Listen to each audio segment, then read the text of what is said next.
कैसे ज़ूडियो बिना किसी मार्केटिंग के, बिना किसी प्राइम लोकेशन पर अपना स्टोर खोले ज़ारा, H&M एंड ट्रेंड्स जैसे ब्रांड्स को किल कर रही है। कैसे ज़ूडियो का सेल्स हर साल 2 से 3 गुना बढ़ता ही जा रहा है, रॉकेट के रफ्तार से बढ़ रहा है। टाटा ग्रुप ने ऐसा कौन सा चक्रव्यूह रचा है जिसमें महंगे महंगे ब्रांड्स जैसे कि Zaara, H&M, trends, west side फंसे हुए हैं। आज आप ज़ूडियो की अमेजिंग केस स्टडी जानोगे जिससे आपको बिजनेस के बहुत सारे लेसन्स मिलेंगे। ये केस स्टडी ज़ूडियो पर एक नॉर्मल केस स्टडी नहीं होगी, ये आपको रतन टाटा और टाटा ग्रुप के विजन को दिखाएगी। वो एक कहावत है कि जहां मैटर बड़े होते हैं वहां रतन टाटा, टाटा ग्रुप खड़े होते हैं। तो भैया टाटा ग्रुप की जय बोल के शुरू करते हैं। 6 ऐसी स्ट्रैटेजीज हैं जिस वजह से मार्केट में ज़ूडियो ब्रांड एकदम धूम मचा रही है। सबसे पहला है टारगेट मिडिल क्लास। हमेशा से रतन टाटा और टाटा ग्रुप का ये विजन रहा है कि इंडिया के मिडिल क्लास लोगों के लिए कुछ किया जाए, कुछ अच्छा क्रिएट किया जाए। आपको तो ये बात पता ही होगी कि इंडिया में 10% ही ऐसे लोग हैं जिनके पास बहुत पैसा है, अंधा पैसा है।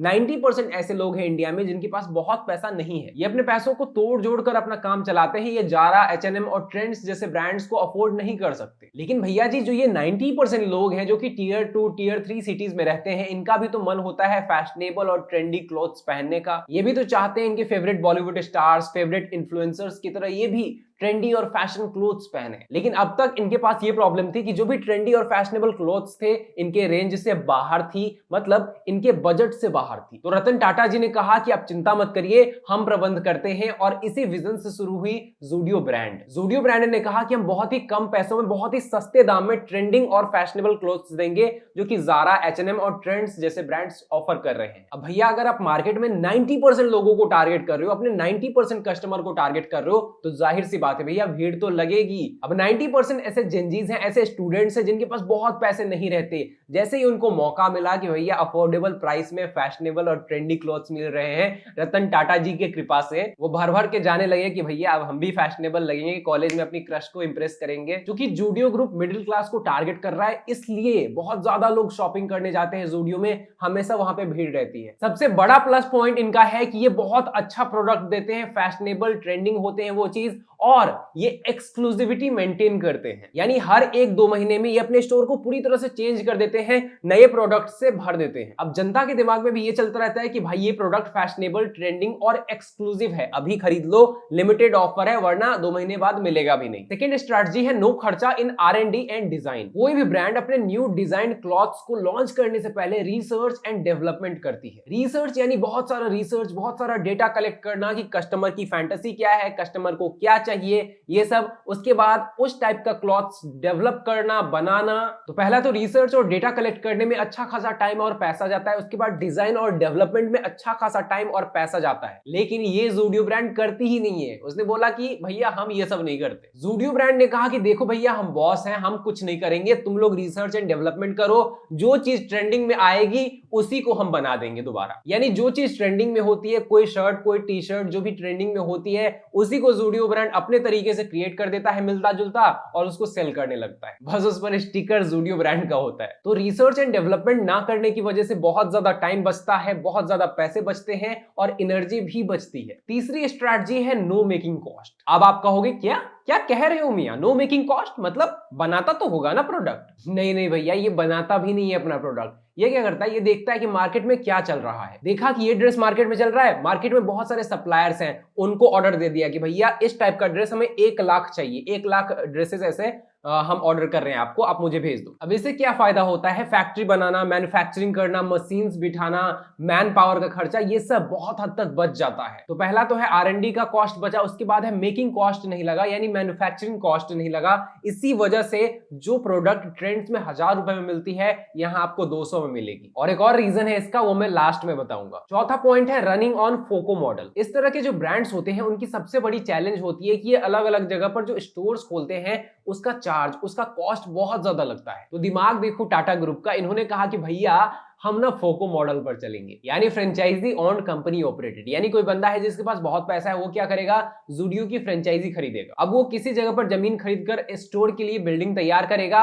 अब ज़ूडियो ग्रुप कहेगा कि भैया ठीक है, अब आपने स्टोर तैयार कर दिया, आगे का काम हमारा है। हम इस स्टोर को चलाएंगे एंड आपको एक अच्छा खासा परसेंटेज मिल जाएगा हर साल हर महीने जो भी देता होगा। अब सिंपल सी बात है, फ्रेंचाइजी वाले को अच्छा खासा परसेंटेज मिल जाता है और वो भी बढ़ते क्रम में, मतलब सेल्स बढ़ रहे हैं तो उस हिसाब से परसेंटेज भी बढ़ेंगे, राइट। तो फ्रेंचाइजी वाले कहते हैं कि भैया हमारे तो बल्ले बल्ले हैं, एंड जूडियो ग्रुप कहती है कि भैया हमारा तो कोई पैसा ही नहीं लगा, ना ही हमें स्टोर बनाने का खर्चा लगा, ना ही हमें रेंट लग रहा है। पांचवी स्ट्रैटेजी है किसी प्राइम लोकेशन पर अपना स्टोर ना खोलना। अब देखो, जितने भी जारा, H&M और ट्रेंड्स जैसे ब्रांड्स को आप देखोगे, ये एकदम प्राइम लोकेशन पर अपने स्टोर को खोलते हैं। अब प्राइम लोकेशन पर स्टोर खोलने का फायदा है तो नुकसान भी है कि इसमें खर्चा बहुत लगता है। टाटा ग्रुप ने कहा कि भैया हमें प्राइम लोकेशन पर खोलना ही नहीं है। वैसे भी मिडिल क्लास लोग जो प्राइम लोकेशन पर जो बड़े बड़े शॉप्स होते हैं, बड़े बड़े स्टोर्स होते हैं ना, उसमें जाने से डरते हैं कि भैया बहुत पैसा लग जाएगा। हम शहर के किसी साइड एरिया में अपने स्टोर को ओपन करेंगे। जो भी मिडिल क्लास लोग हैं ना, अफोर्डेबल प्राइस के लिए हमारे यहाँ शॉपिंग करने आ ही जाएंगे। तो किसी साइड जगह पर अपने स्टोर को ओपन करते हैं, जिस वजह से फ्रेंचाइजी को पैसा कम लगता है एंड ज्यादा से ज्यादा ये स्टोर खोलते जा रहे हैं। जैसे एक ग्राफ आप देख सकते हो, 2019 में जूडियो के टोटल स्टोर्स थे 40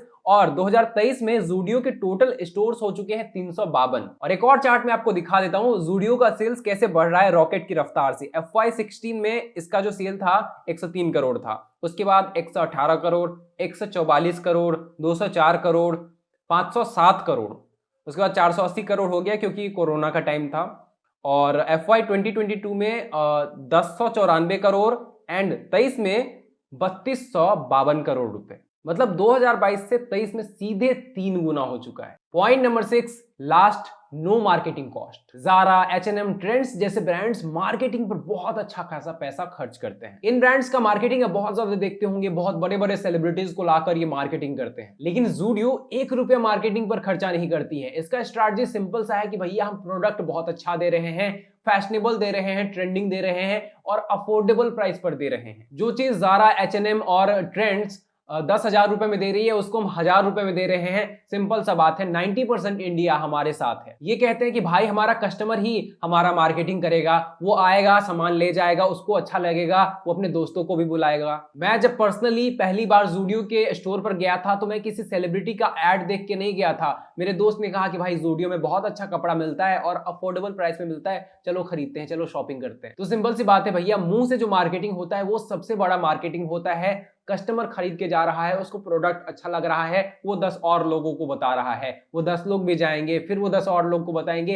ऐसे ऐसे ही मार्केटिंग हो रहा है जूडियो का। तो मार्केटिंग में 1 भी रुपया खर्चा नहीं करते तो मार्केटिंग का भी खर्चा बच गया। सिंपल सी बात है। अब काउंट करते हैं किन किन चीजों का खर्चा जूडियो ग्रुप बचा रही है। पहला तो है रिसर्च, डेवलपमेंट, डिजाइन का खर्चा बचा रही है।